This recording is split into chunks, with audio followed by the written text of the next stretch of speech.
জন্ম হোক যথাতথা, কর্ম হোক ভালো, নহে আশরাফ যার আছে শুধু বংশের পরিচয়, সেই আশরাফ জীবন যাহার পুণ্য কর্মময়।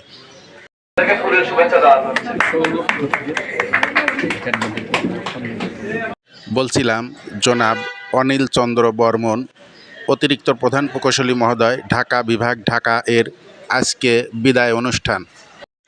নির্বাহী প্রকৌশলী মহোদয়, ঢাকা জেলা এর নেতৃত্বে আজকের এই বিদায় অনুষ্ঠানটি পরিচালিত হয়। এ সময় উপস্থিত ছিলেন তত্ত্বাবধায়ক প্রকৌশলী মহোদয় সহ সর্বস্তরের কর্মকর্তা ও কর্মচারীবৃন্দ।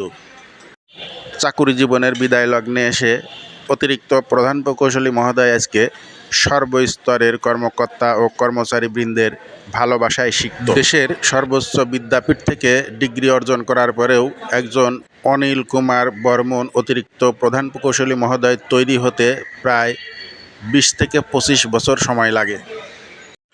অতিরিক্ত প্রধান প্রকৌশলী মহোদয় চাকুরিতে প্রবেশের পূর্বেকার কিছু স্মৃতিচারণ করতে গিয়ে বলেন, পিএসসিতে ইন্টারভিউ দেওয়ার সময় তৎকালীন সে বোর্ডের চেয়ারম্যান ছিলেন একজন ভদ্র মহিলা।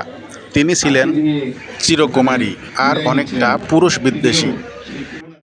তিনি বলেন, ইন্টারভিউ ভালো দিয়েছি, তারপরেও আমি কখনো আশা করিনি যে এখানে আমার চাকুরিটা হয়ে যাবে। অনেক জল্পনা কল্পনার পর শেষ পর্যন্ত মেধা তালিকায় উত্তীর্ণ হওয়ার কারণে তার চাকুরিটা হয়ে গেল। এটাই প্রকৃতির নিয়ম। কার রিজিক কখন কোথায় কিভাবে হয়ে যাবে একমাত্র সৃষ্টিকর্তা ব্যতীত কেউ তা জানে না। অতিরিক্ত প্রধান প্রকৌশলী মহোদয়ের স্মৃতিচারণ শুনে আমার একটি গল্প মনে পড়ে গেল। এক ছিলেন শাহজাদি, তিনি ছিলেন চিরকুমারী। তিনি সিদ্ধান্ত নিয়েছেন কখনো আর বিয়ে শাদী করবেন না। তার পরিবারের লোকেরা এর কারণ জানতে চাইলে তিনি বলেন, আমি স্বপ্নে দেখেছি গভীর জঙ্গলে এক পুরুষ হরিণ ব্যাধের জালে আটকা পড়েছে। পাশ দিয়ে যাচ্ছিল এক মেয়ে হরিণ। এই দৃশ্য দেখে তার খুব মায়া লাগলো। পুরুষ হরিণটি ব্যাধের জালে এমনভাবে আটকা পড়েছে, কোনোভাবেই সে আর ছুটতে পারছে না। এবার মেয়ে হরিণটি অনেক চেষ্টা করে কামড়াতে কামড়াতে পুরুষ হরিণটির পা থেকে জালটি ছাড়িয়ে দিল। পুরুষ হরিণটি ছাড়া পেয়ে গেল। ততক্ষণে মেয়ে হরিণটি জালের মধ্যে আটকা পড়েছে। এইবার পুরুষ হরিণটি ছাড়া পেয়ে এক দৌড়ে সে গভীর জঙ্গলে পাড়ি জমালো, কিন্তু মেয়ে হরিণটার দিকে আর ফিরেও তাকালো না। এই জন্য শাহজাদি সিদ্ধান্ত নিয়েছেন তিনি আর কখনো বিয়ে করবেন না। পুরুষ জাতির প্রতি তার প্রচণ্ড ঘৃণা জন্মেছে।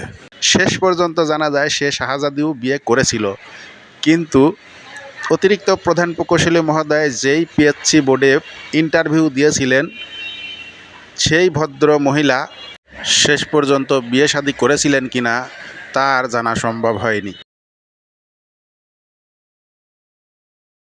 অতিরিক্ত প্রধান প্রকৌশলী মহোদয়ের সহকর্মী বৃন্দগণ বলেন, স্যার ব্যক্তিজীবনে নম্র, ভদ্র, চৌকস এবং সুদক্ষ কর্মকর্তা ছিলেন।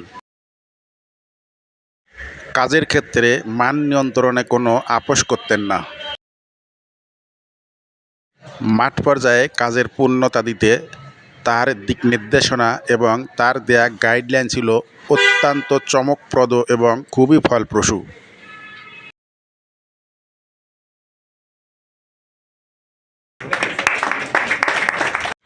জীবনকে যদি 3 ভাগে বিভক্ত করা হয় তাহলে একটা হলো শিক্ষা জীবন, একটা হলো কর্মজীবন, আর শেষটি হলো অবসর জীবন।